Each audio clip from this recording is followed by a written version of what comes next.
भजन की पूर्णता किसमें यहां बता रहे हैं? जब आपके मना स्थिति हो, जैसे वायु स्थान में दीपक रखा है, बिल्कुल एक तार लो जल रही, ऐसे एकदम अखंड तेल धारावत भगवत चिंतन चल रहा है, चाहे सभा में हो, चाहे एकांत में हो, चाहे बाजार में हो, चाहे निर्जन में हो।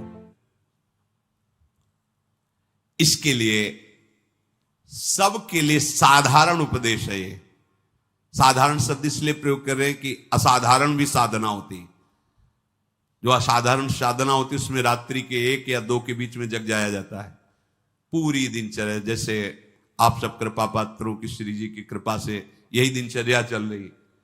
क्योंकि जब हम यहां 2:45 बजे, तो यहां सब रंगोलियां बनी हुई, तो मतलब है कि 2 बजे 1:30 बजे से शुरू किया होगा, तभी तो ऐसा।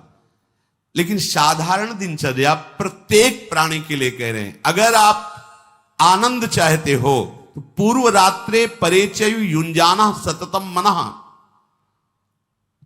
8 पहर होते हैं,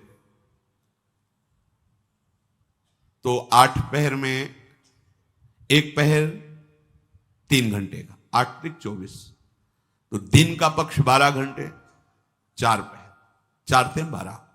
रात्रि का पक्ष 12 घंटे। उसमें कह रहे हैं कि 3 घंटे रात्रि लगने पर और 3 घंटे रात्रि जाने पर केवल भजन करना चाहिए। अर्थात 10 बजे जैसे सो जाए तो 11, 12, 1, 2, 3, 4, 6 घंटे हो गए। 4 बजे के बाद सबको जग जाना चाहिए। जो संसार में 4 बजे के, यहां 4, 4:15 तो सत्संग शुरू होता है, 4 बजे सबको जग जाना चाहिए। अगर आप 4 बजे नहीं जगते, सूर्योदय हो जाता है, आप सो रहे हैं, तो आपकी बुद्धि नष्ट होगी, आपकी आयु नष्ट होगी, अकाल मृत्यु होने की संभावना रहेगी, शरीर रोग ग्रसित होगा और दरिद्रता आपका पीछा नहीं छोड़ेगी। चाहे जितना रुपया कमा लो, तुम्हारा हृदय दरिद्र रहेगा। भावना में तुम, कामना में दरिद्र ही रहोगे। जैसे इतना मिला तो और इतना और इतना, कभी शांति नहीं मिलेगी। ये भागवतिक सिद्धांत है। ब्रह्म मुहूर्त प्रातःकालीन 4 बजे सबको उठ जाना चाहिए। और जो निरंतर भजन करना चाहता, लघ्वाहारो विशुद्धात्मा, भोजन उतना पाना चाहिए कि भोजन पाने के बाद अगर आप खड़े हो तो आपको यह नहीं लगना चाहिए कि पेट में वजन पहुंच गया है।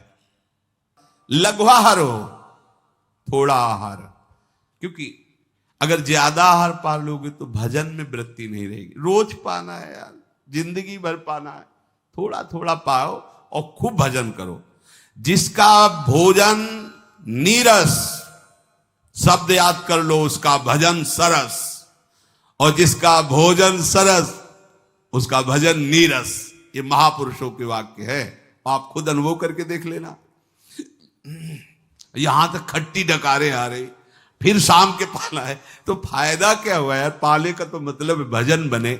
लघ्वाहारो और विशुद्धात्मा, आपको अपने चित्त का मार्जन करना, पोछा लगाना है। चित्त में क्या कूड़ा करकट होता है? राग, द्वेष, कामना, ये सब कूड़ा करकट है। देखो, उपासक को इतनी सामर्थ्य रखनी चाहिए कि जैसे कल किसी ने हमें गाली दी, अपमान किया, और आज फिर उसके दर्शन हो, तो आपको भूल जाना चाहिए कि कल इसने गाली दी थी। राधे श्याम, राधे श्याम।